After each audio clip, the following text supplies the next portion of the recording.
हे गुरुवर पौधा लगाया है तो खाद देते रहना। हे गुरुवर पौधा लगाया है तो खाद्य देते रहना। संगीत दिया है तो नाद देते रहना। ये शीश झुका है तेरे पावन चरणों में, जब तक पुकारें गुरुवर आशीर्वाद देते रहना, आशीर्वाद देते रहना। गुरुवर मेरा प्रश्न ये है कि आपको ये विद्या प्रमाण गुरुकुलम खोलने की प्रेरणा कहाँ से और कब मिली? देखो, ये भावना मेरे मन में आज नहीं, आज से 25 वर्ष पूर्व से थी कि हमें समाज के बच्चों के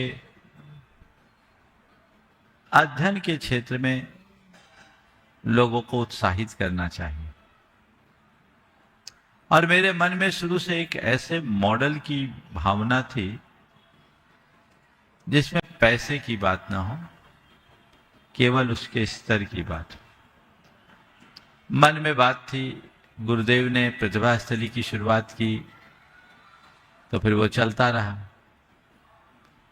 2019 के दिसंबर माह में जब नेमावर में हमारा प्रवास था गुरु चरणों में, तब मैंने गुरुदेव से पहली बार इस विषय की चर्चा की और उन्होंने हमें आशीर्वाद दिया।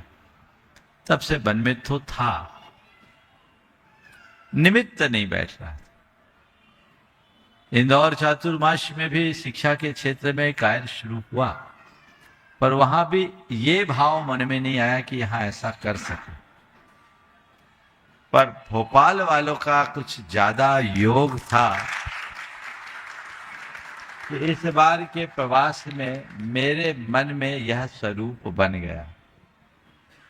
और मैं अभी नहीं बोलूंगा, समय पर बोलूंगा, लेकिन मैं इतना कह रहा हूं, ये जो कल्पना है या भावना है, ये जिस दिन साकार होगी पूरे विश्व के लिए एक अच्छा उदाहरण बनेगा। मैंने बहुत आगे तक के लिए सोच लिया और मैंने इसमें एक ही बात तय किया है कि ये जो भी काम हो, रचना जी सुन लो, पूरी टीम सुन लो, इसमें जो भी काम हो वो बच्चों की प्रतिभा के बल पर हो, उनके मेरिट पर हो, इसमें किसी की सिफारिश ना हो। मैंने इनको कह दिया, यदि कोई मैं भी तुमसे कहूं तो मत लेना। खैर मैं कहूंगा ही नहीं। सब लोग लाइन लगा रहे हैं। 60 बच्चों को बुलाए, 30 का चुनाव इस बार होना है। और मैं मानता हूं ये सुपर 30 का एक अलग कंसेप्ट है। जो बच्चे विद्या प्रमाण गुरुकुलम में चुन लिए जाएंगे, मेरी भावना है कि उनकी 12वीं तक ही नहीं, संपूर्ण शिक्षा संपन्न कराएंगे। उन्हें एक आइकॉन बना करके निकाला जाए। तब इसमें अगर हम एक एक बच्चे की सिफारिश कर देंगे तो हमारा लक्ष्य ओझल हो जाएगा। इसलिए कृपा कर, न हमसे, न महाराजों से, न व्यवस्थापकों के पीछे लगे। बहुत प्रेशर है, लोग कई तरीके से, कोई सुनवाई नहीं होगी। महाराज फिर क्या होगा, 60 में 30 रहेंगे, 30 चले जाएंगे। तो इस साल तो अभी 30 ही की व्यवस्था है, पर जो वंचित रह जाएंगे उनके लिए भी हमारे मन में एक और योजना है, जो इस वर्ष तो संभव नहीं है। यदि सब कुछ ठीक रहा तो भोपाल या कहीं और एक सुपर 100 होगा। समझ गए?